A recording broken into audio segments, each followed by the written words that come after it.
Empieza a mover el barco, por favor. A unos 6 metros, 20 centímetros. Cambio fuera. 020.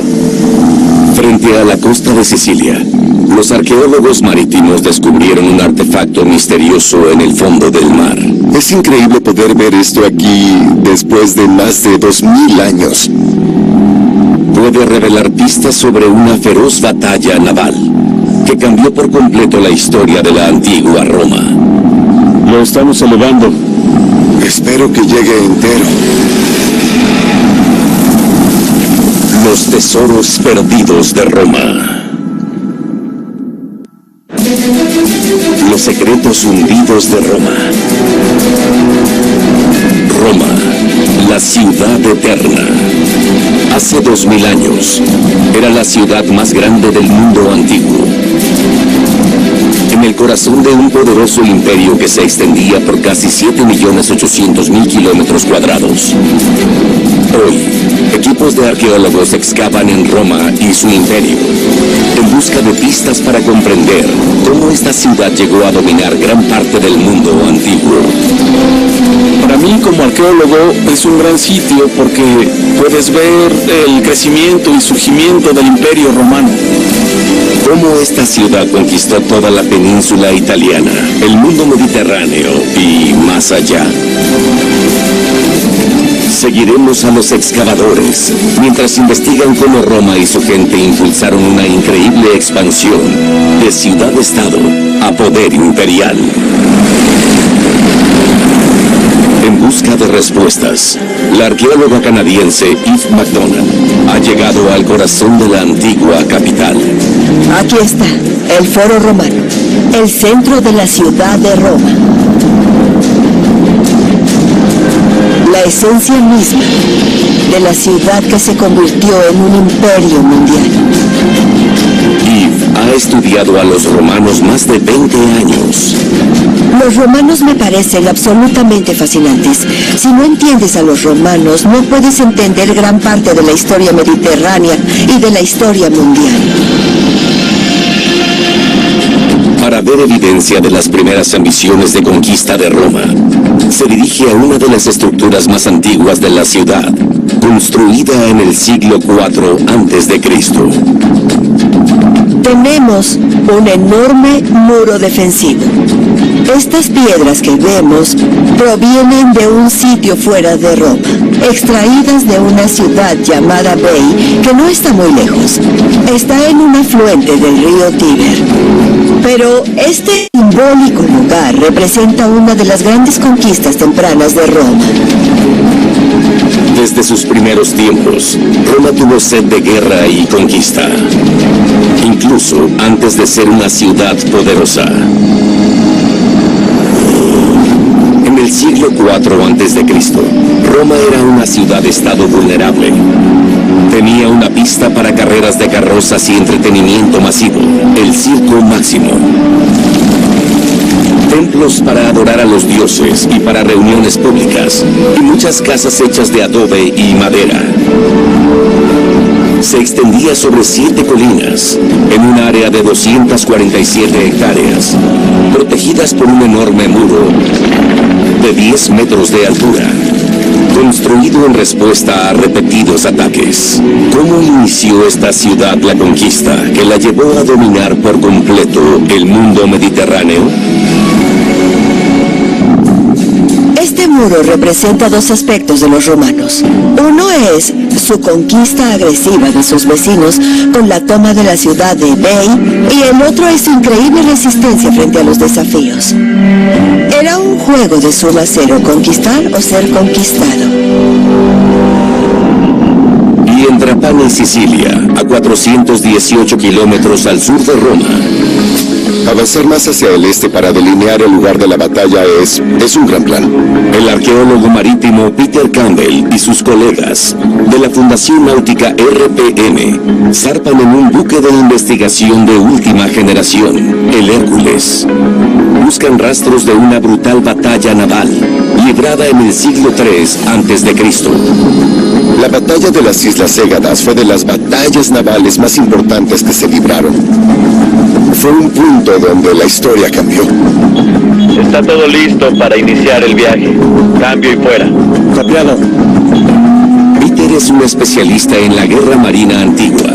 Espera que la misión proporcione pistas de cómo los romanos dominaron los mares para lograr una de sus conquistas más importantes. El significado de esta batalla es que Roma enfrentó a Cartago, que era una superpotencia en aquel entonces.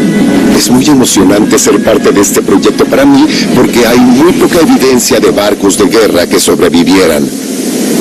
Antiguos relatos históricos revelan que la batalla ocurrió frente a la costa occidental de Sicilia. Para identificar la extensión del campo de batalla, los investigadores usan la última tecnología de búsqueda, como sonares de exploración lateral, que mapean el lecho marino.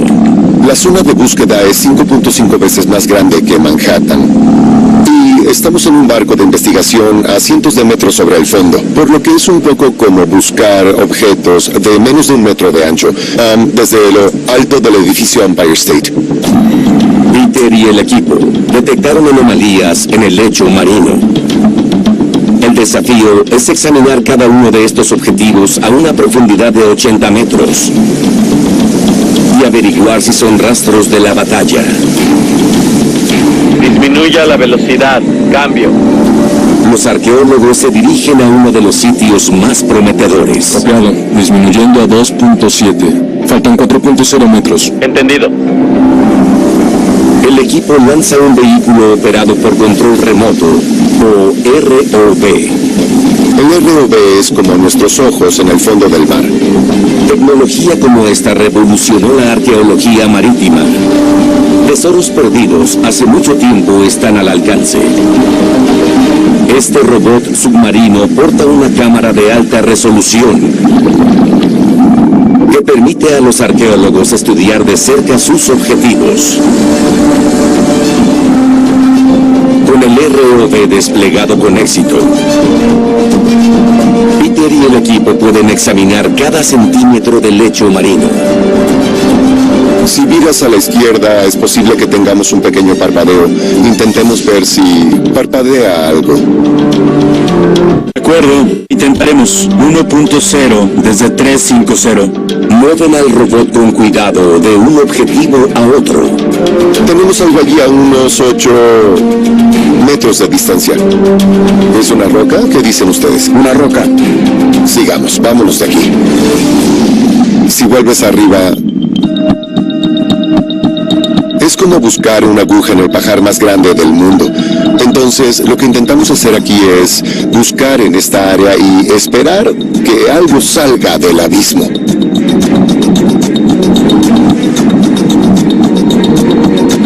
Contacto visual. De pronto, la imagen en pantalla entusiasma a la tripulación. Bien, deténlo. Tenemos gran contacto visual. Johnny, ¿puedes bajarlo? Inmediatamente. Esta. ¡Qué belleza! ¡Bingo! En Terracina, a 80 kilómetros al sur de Roma, un equipo de arqueólogos excava en un sitio intrigante en la cima de una montaña. Este es el lugar central donde los habitantes se reunían para adorar a sus dioses.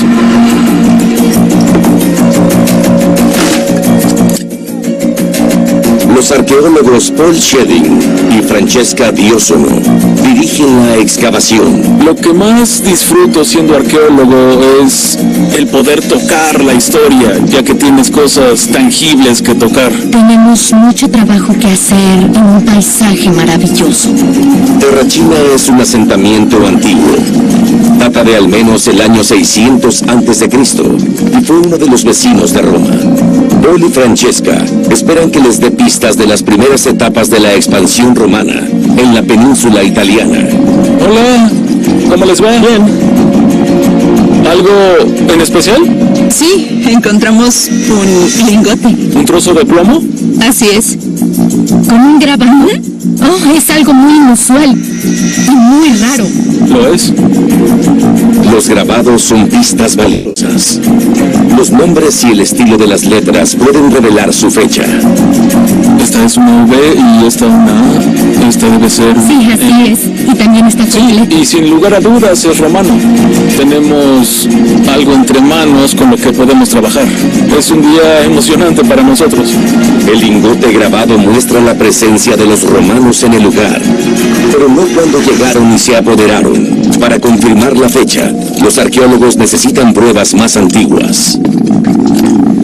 Hola, chicos. ¿Cómo están? Muy bien. Francesca se reúne con su equipo en otra sección del sitio. ¿Qué hay del material? ¿Qué encontraron? Algo de cerámica y de arcilla negra. Creo que es una pieza de cerámica. Sí, conservémosla. Sí. Cada fragmento de cerámica que encuentren puede darles pistas vitales. Ante ojos expertos, las ínfimas diferencias en forma y decoración pueden ser evidencia del lugar y el tiempo de producción. Hallamos grandes fragmentos de la época romana, creo que del siglo II antes de Cristo. Esto es un frasco grande para contener comida. Esto es cerámica prerromana, pero es muy pequeña. Esto es prerromano porque es cerámica hecha a mano antes de que Roma llegara aquí.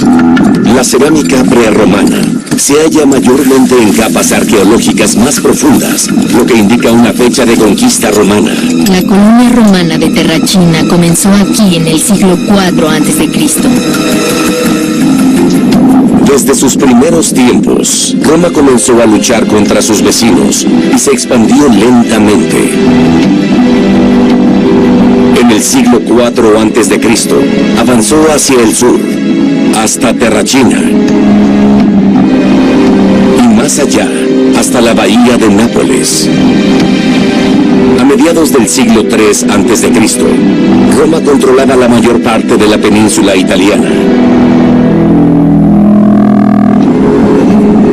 La excavación va bien para Paul y Francesca, pero muchos misterios siguen sin resolverse. Los templos y la arquitectura se construyeron en distintas etapas. Queremos tener una idea de cómo se desarrolló esta área y vincular las estructuras con el surgimiento de Roma. Frente a la costa de Sicilia, mira eso. Peter y el equipo intentan averiguar qué es la reliquia hundida. Está retorcida y cubierta de hilo de pescar.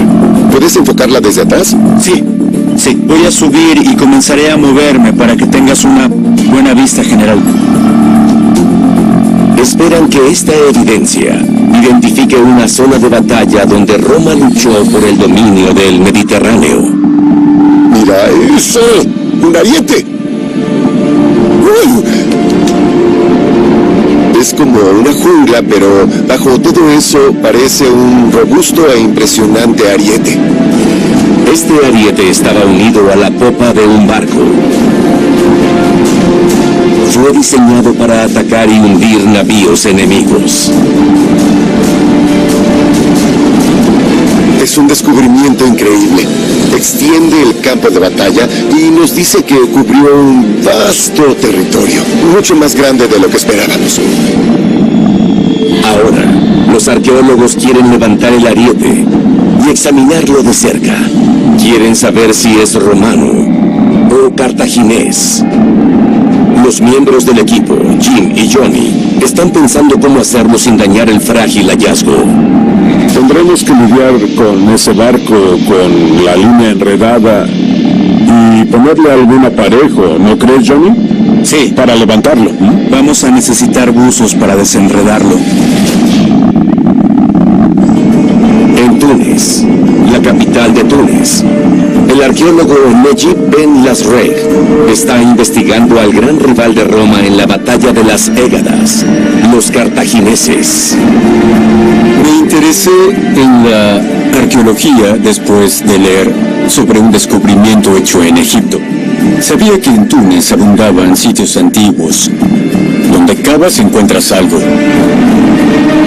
se dirige al paseo marítimo de la ciudad moderna en busca de restos antiguos.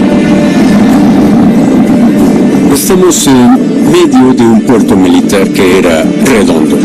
En el centro hay una isla artificial porque los puertos se excavaron en el continente. No tenían muelles. El puerto de Cartago fue una obra maestra de la ingeniería antigua, donde cabían hasta 220 barcos de guerra. La base del poder de Cartago se debió al control de las rutas marítimas. En el siglo III a.C., Cartago era una gran potencia. Su marina le dio el control de los territorios de la costa mediterránea. Habían luchado contra los griegos durante más de 300 años para conquistar el oeste de Sicilia. En el 264 a.C., Cartago se apoderó del puerto de Mesana en la costa este de la isla, a 5 kilómetros de los territorios romanos en el continente italiano. Al sentir el peligro, Roma envió tropas y barcos a Sicilia, y surgió la guerra con Cartago.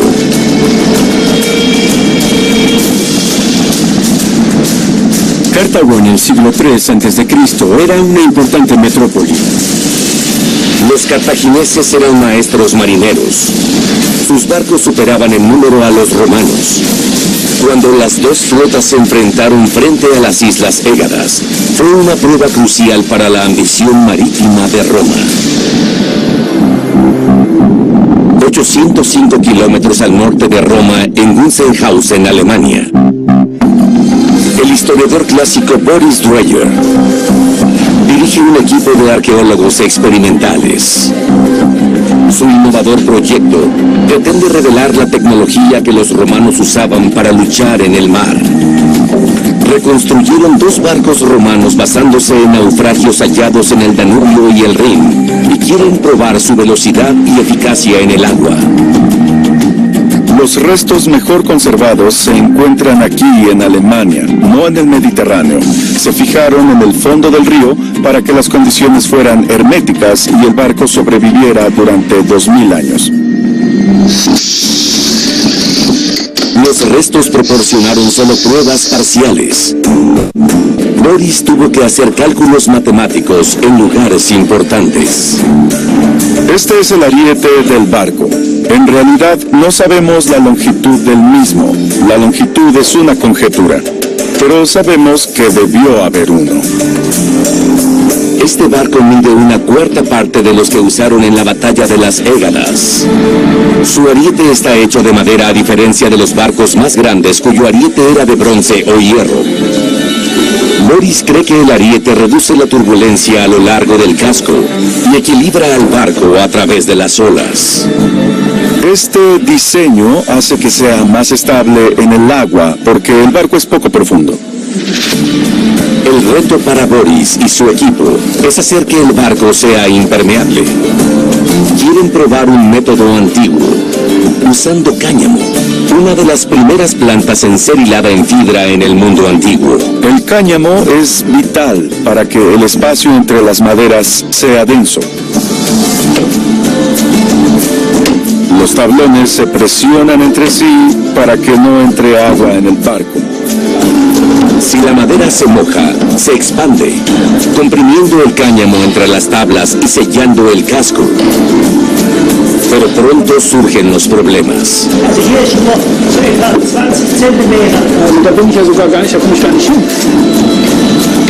Parte del cáñamo se introdujo demasiado, dejando espacios entre las tablas. Esto puede arriesgar la navegabilidad, porque los tablones no se trabarán entre sí.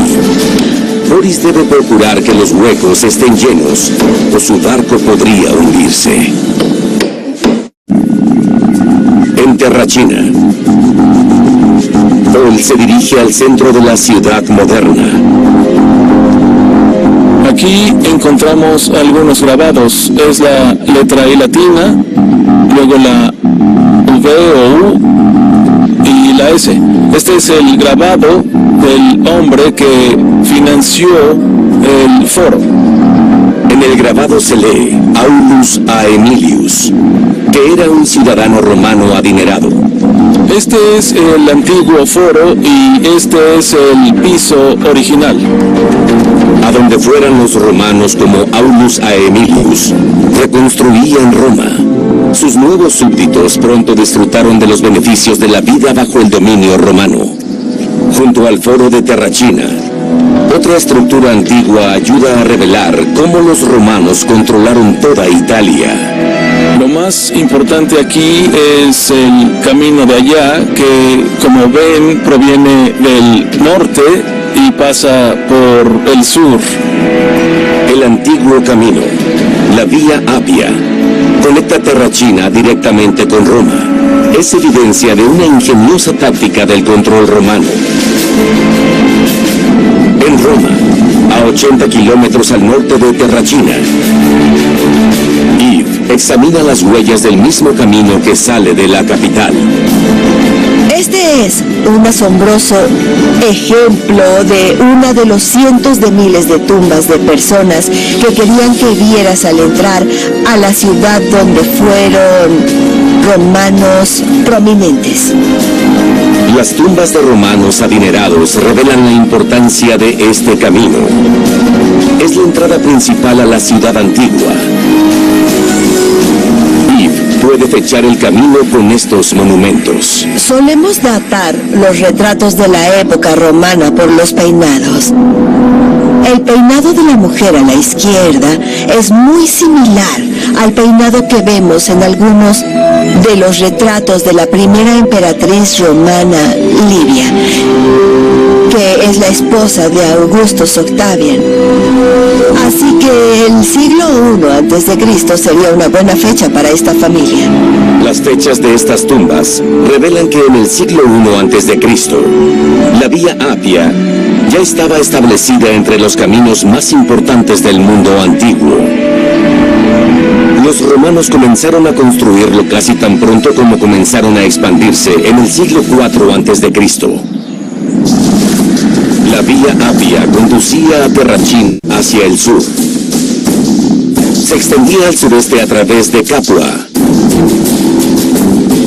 y terminaba en Brundisium en el 264 a.C. Con una extensión de más de 580 kilómetros, fue la primera supercarretera que construyeron los romanos y fue una ruta vital para los ejércitos en marcha y los suministros militares. Esta enorme ruta pavimentada, de unos 6 metros de ancho, permitió a Roma concentrar sus tropas rápidamente y mantener el control de territorios remotos. Fue crucial para el dominio militar de Roma en la península italiana. En tiempos muy antiguos, Roma fue capaz de crear una infraestructura masiva.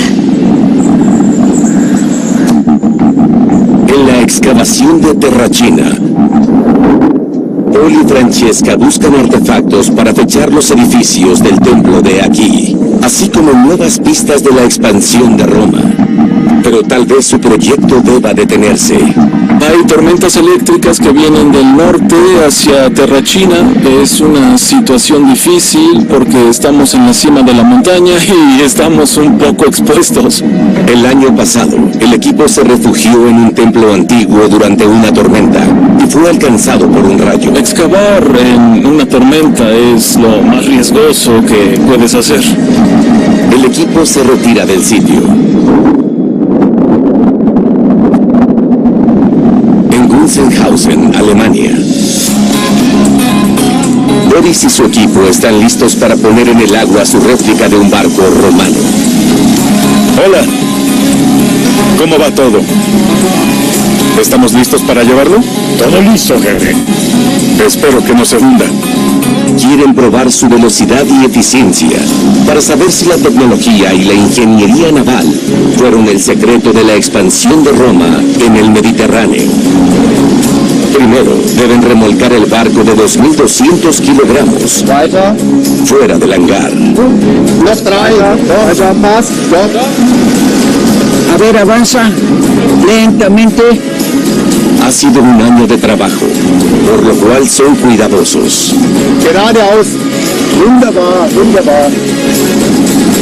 Una vez fuera, Boris hace retroceder el barco lentamente hacia el agua. Nadie sabe si la impermeabilización del cáñamo funcionará. Existe un riesgo real de que se hunda. ¡Sí! ¡Bravo! ¡Lo logramos! El barco finalmente está a flote.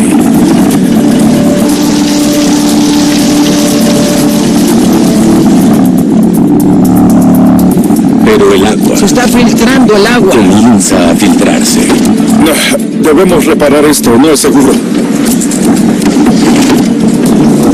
Cuidado. El agua está entrando, pero parece estar bien. Es la cantidad correcta de agua. El barco puede albergar 7.62 centímetros de agua dentro del casco. Más podría ser peligroso. Esto permite que las tablas se expandan y bloqueen el cáñamo dentro.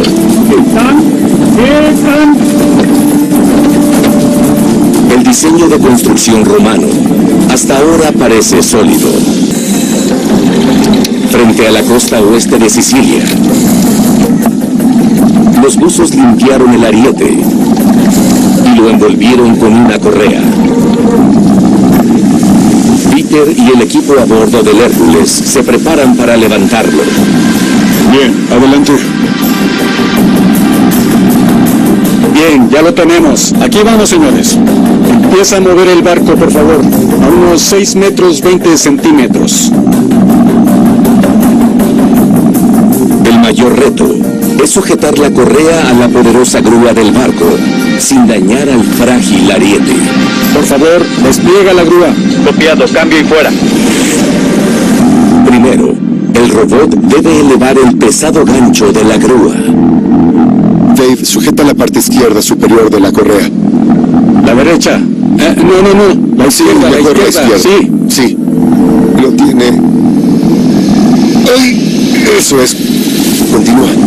Luego, necesitan pasar la correa a través del gancho de la grúa. Debes dar la vuelta y venir desde ahí. Retrocede. Despéjalo. Cada movimiento del ROV levanta arena, reduciendo visibilidad del agua, y el avance es lento. Inténtalo de frente.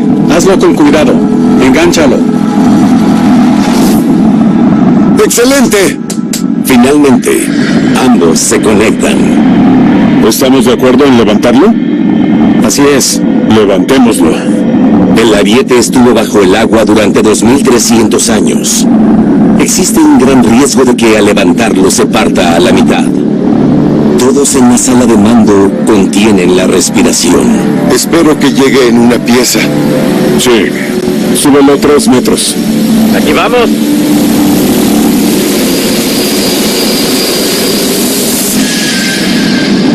En Gunzenhausen, Alemania, Boris consiguió la ayuda de 18 estudiantes y voluntarios. Suelten las amarras. Bueno, tomen los remos. Pónganlos en el agua y a mi señal a remar. ¡A remar! ¡A remar! Quieren saber qué tan veloz es un barco romano y qué tan fácil es de maniobrar.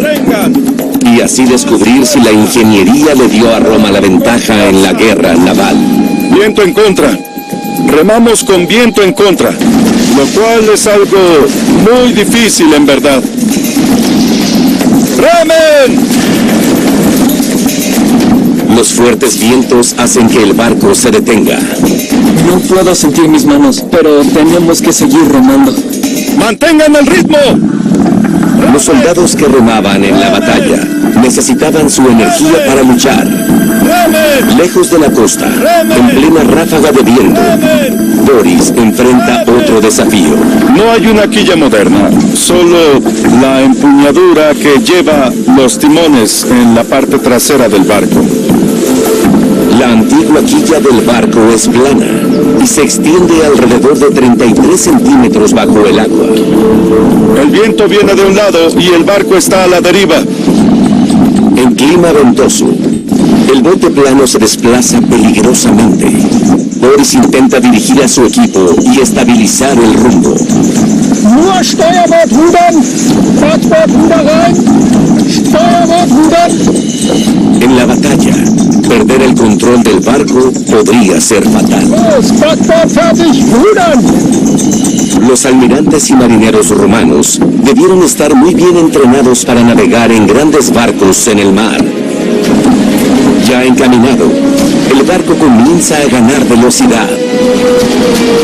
Creo que el diseño es muy funcional. Es un barco veloz. El barco promedia 6.44 kilómetros por hora, pero puede alcanzar los 13 kilómetros en un tramo corto. A esta velocidad, al impactar el ariete frontal contra otro barco, causaría daños catastróficos.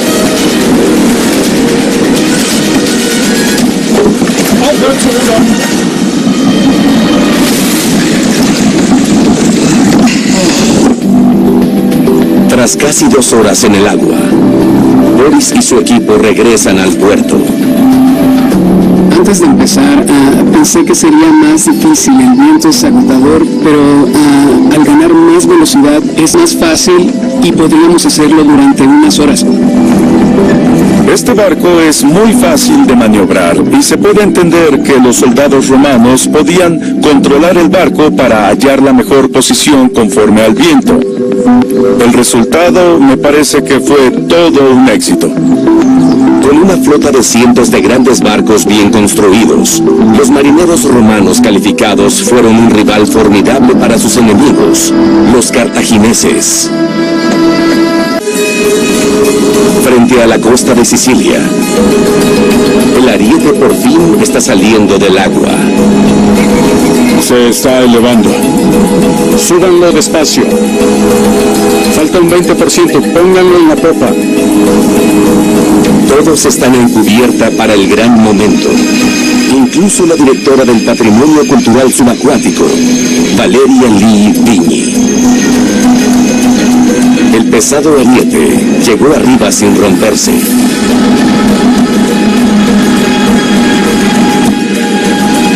Peter, mira. Aquí se ve la fuerza del daño. Sí. Sí.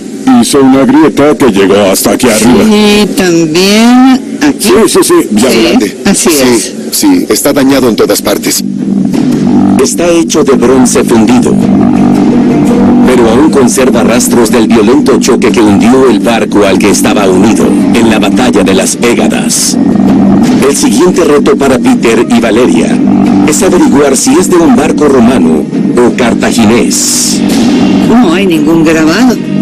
No tiene grabados. Pudo ser un barco cartaginés, quizá. ¿La marina cartaginesa? Quizá. Los romanos solían decorar y grabar los arietes. La falta de grabado sugiere que es cartaginés. Y notablemente, el tamaño del ariete indica las dimensiones del barco. Por dentro está la madera. Sí. 3 maderas distintas. Y esta es una gran quilla. Necesitamos tomar una muestra. ¿Podemos hacerlo? Sí, claro. Perfecto. Son vigas grandes las que lo cubren aquí. Debió ser un barco enorme. El tamaño pudo ser un gran inconveniente al hacerlo difícil de maniobrar y pudo ser la razón por la que fue embestido y hundido.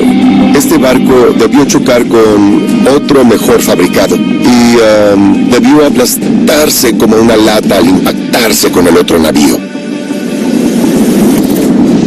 Durante siglos, los cartagineses dominaron el Mediterráneo. Los arietes de sus barcos eran armas letales. En el 241 a.C., en la batalla de las Pégadas, superaban en número a los romanos, pero estaban repletos de suministros. La marina romana, ahora rival para sus enemigos, derribó sus mástiles y remó velozmente hacia la batalla. Superó en maniobras a los cartagineses, embistió y hundió 50 de sus barcos y lograron una sorprendente victoria.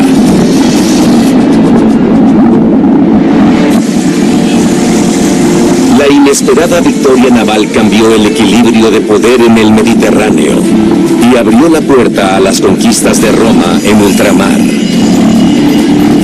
Fue una misión increíble que reescribe lo que sabemos de la Armada Romana, la cartaginesa y la historia militar antigua. Nos da una idea de cómo era estar a bordo de los barcos en la antigüedad. En la próxima temporada, Peter y el equipo planean regresar y explorar el lecho marino en busca de más artefactos que le den una imagen más completa de esta decisiva victoria romana.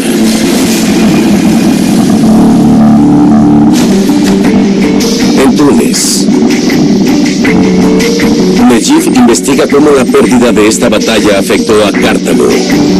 Se dirige a un sitio muy especial en el sur de la ciudad.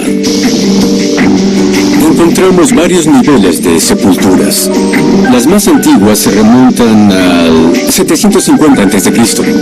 El sitio es un Tophet, un lugar de entierro sagrado para los niños. Este cementerio especial se estableció al mismo tiempo que la ciudad de Cartago, en el siglo VIII a.C. Cada estela se colocó junto a una urna que contenía los restos cremados de un niño. Nejib busca los últimos entierros. Se detuvieron a mitad del siglo II a.C. Solo 100 años tras la batalla de las Égadas, los cartagineses abandonaron su preciado cementerio. El Tophet funcionaba con la ciudad, con la gente que vivía aquí, y aquí sepultaban a sus bebés. El uso de tal cementerio se detuvo con la destrucción de la ciudad de Cartago. Nejib busca más pistas de este hecho devastador. En un rincón del sitio, encuentra una construcción antigua e inesperada, una bóveda. No fue construida por los cartagineses porque ellos no conocieron el uso de la bóveda, tampoco del arco. Solo pudo ser romana. Los romanos construyeron esta bóveda y seguro muchas otras encima de los restos de Cartago. Los romanos construyeron sobre estas preciadas sepulturas, lo cual prueba que la batalla de las Égadas no fue el final de la rivalidad. Unas décadas tras la batalla en el mar, surgió un guerrero cartaginés, Aníbal.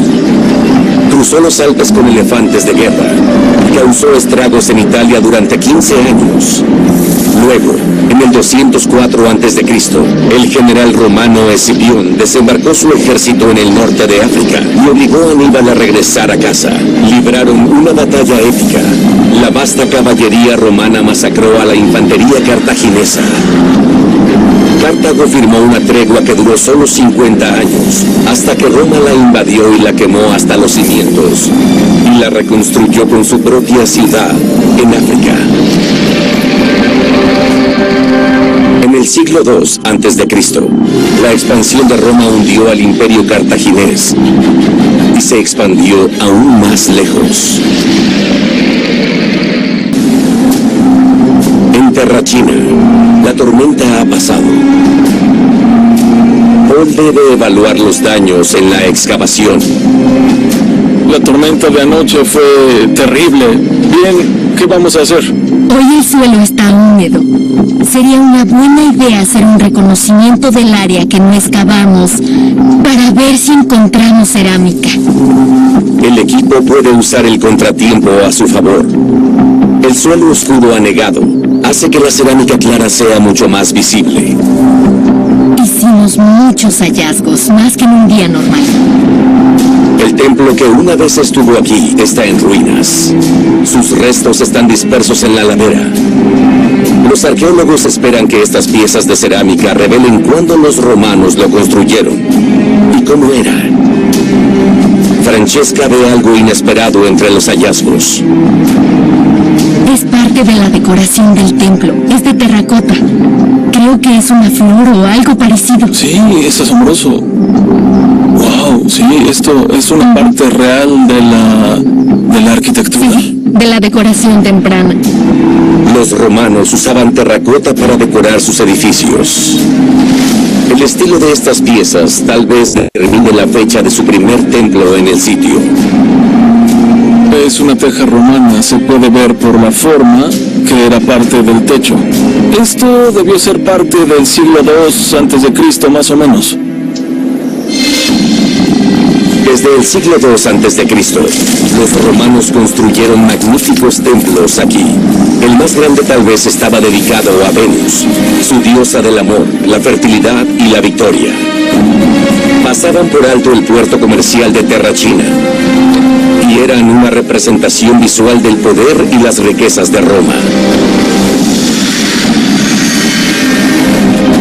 Imagínate como un antiguo romano de pie en la calle de Terracina, mirando hacia la colina y luego la monumentalización de estos templos que estaban creciendo cada vez más, mientras el imperio también crecía en este momento. Paul piensa que el templo se construyó sobre un botín de guerra aún mayor y examina un extraordinario hallazgo reciente, una cabeza de terracota. Lo que vemos es la pieza más increíble que encontramos hace solo un par de días.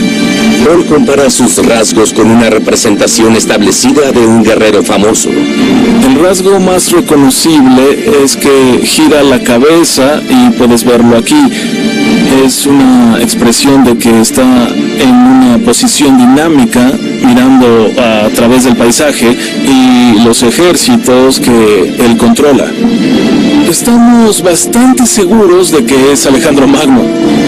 Alejandro Magno construyó un gran imperio en el siglo IV a.C. Paul piensa que los romanos querían seguir su ejemplo.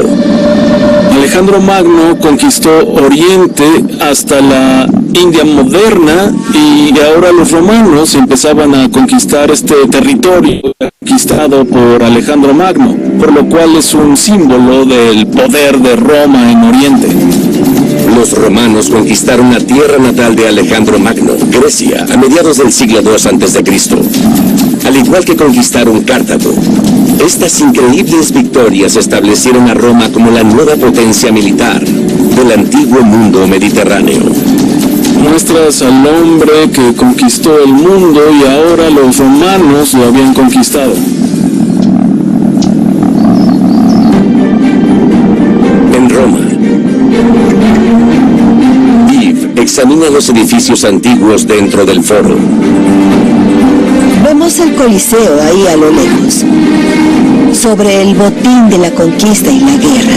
Vemos arcos triunfales de cuando los romanos victoriosos regresaban a la ciudad, y las multitudes los vitoreaban y desfilaban junto al botín de la conquista a través del foro. La inesperada victoria de Roma en la batalla de las Égadas fue un trampolín para muchas conquistas más, monumentalizadas en esta famosa ciudad capital. Fueron los primeros en mostrar su enorme potencial de poder, su poderío militar en grandes términos. Están ahí para que los leamos y los intentemos entender. Las investigaciones dieron nuevas pruebas de cómo Roma se expandió por primera vez a su vecindario inmediato. Luego construyó estructuras imponentes, como templos y caminos, para controlar sus crecientes territorios y demostrar su poder. Construyeron una poderosa flota que derrotó a un enemigo formidable, el Imperio Cartaginés, y controlaron el Mediterráneo. Excavaciones futuras darán información valiosa de cómo una pequeña ciudad ganó tanto poder que dominó al mundo antiguo.